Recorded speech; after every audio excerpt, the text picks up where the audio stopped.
I certainly believe that you should hold lots of cash, lots of liquidity, despite the fact that those cash savings are depriving you of purchasing power. I mean, I get perfectly well that if you're holding 10% of your portfolio in cash, that you are losing 5% of the purchasing power compounded on that 10% per annum. I regard that negative savings as an option payment. Right. Having liquidity, if you go into a market period that's illiquid, is priceless. I remember very well 2009, the first liquidity crisis that I was both liquid and confident. And that was a fantastic year for me. Having cash in a liquidity crisis gives you the tools and perhaps the courage to take advantage of the circumstance as opposed to being taken advantage of by it.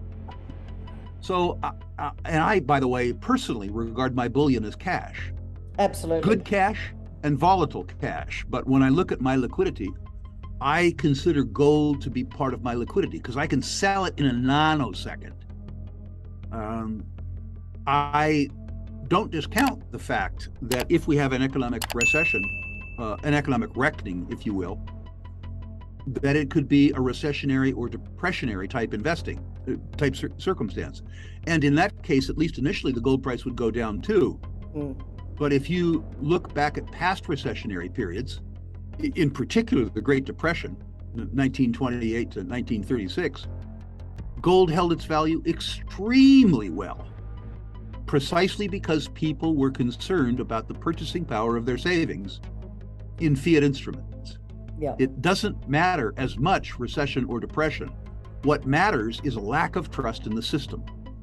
When folks like us, let's just be candid, Caucasian people, fairly well-to-do, think about alternative energy, we think about things like Teslas.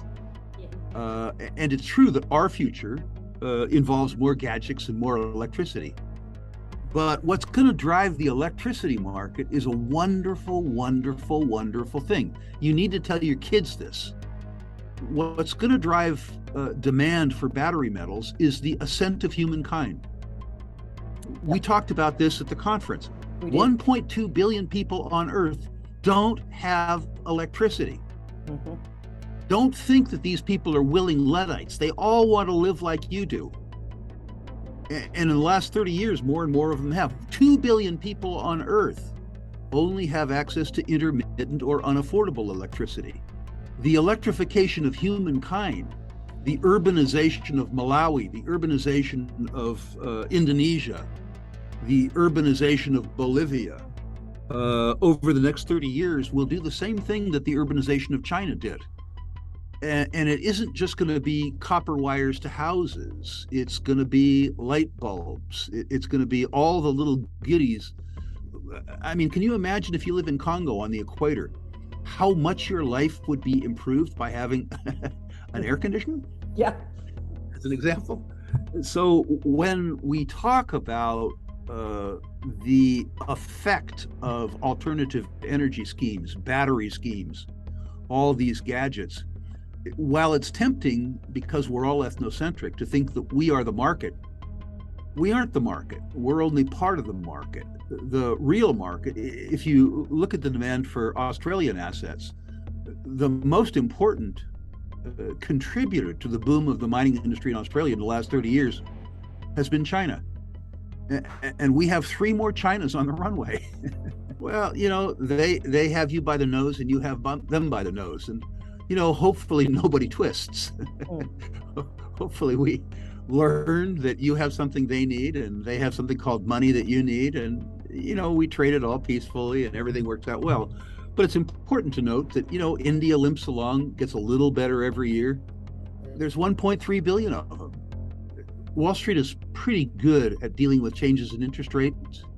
What they're not good at dealing with is changes in credit quality.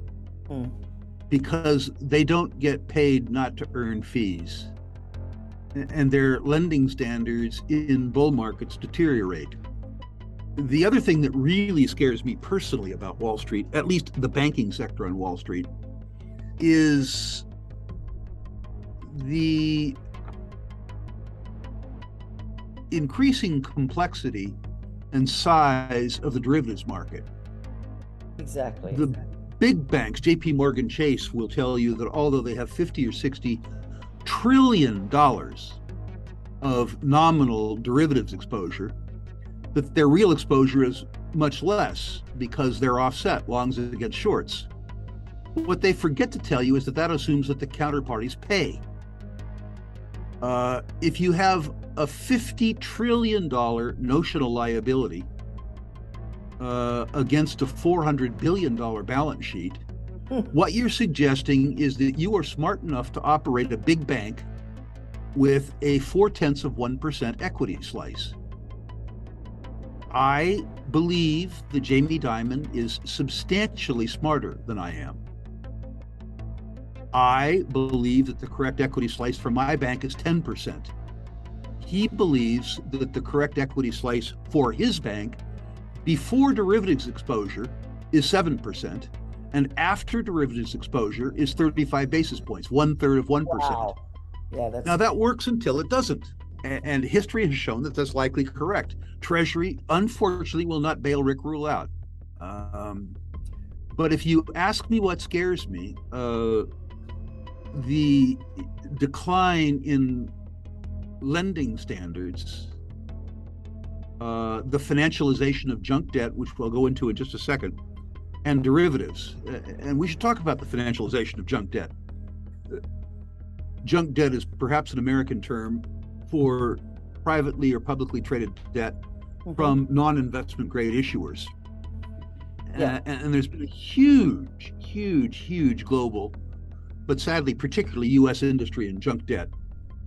And what's happened, because it has very high yield in an environment where most investors are looking for yield, investors who don't understand the risk associated with that yield have been piling into junk debt. And a lot of junk debt in the U.S. market and also the British market is in exchange-traded funds.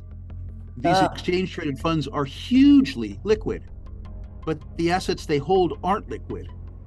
And if we have a circumstance where ordinary investors get concerned about credit quality and they sell the shares of the ETF, and the ETF is forced to sell their underlying assets to redeem the ETF shares, they're trying to sell assets into a market that's ill-prepared to equip them.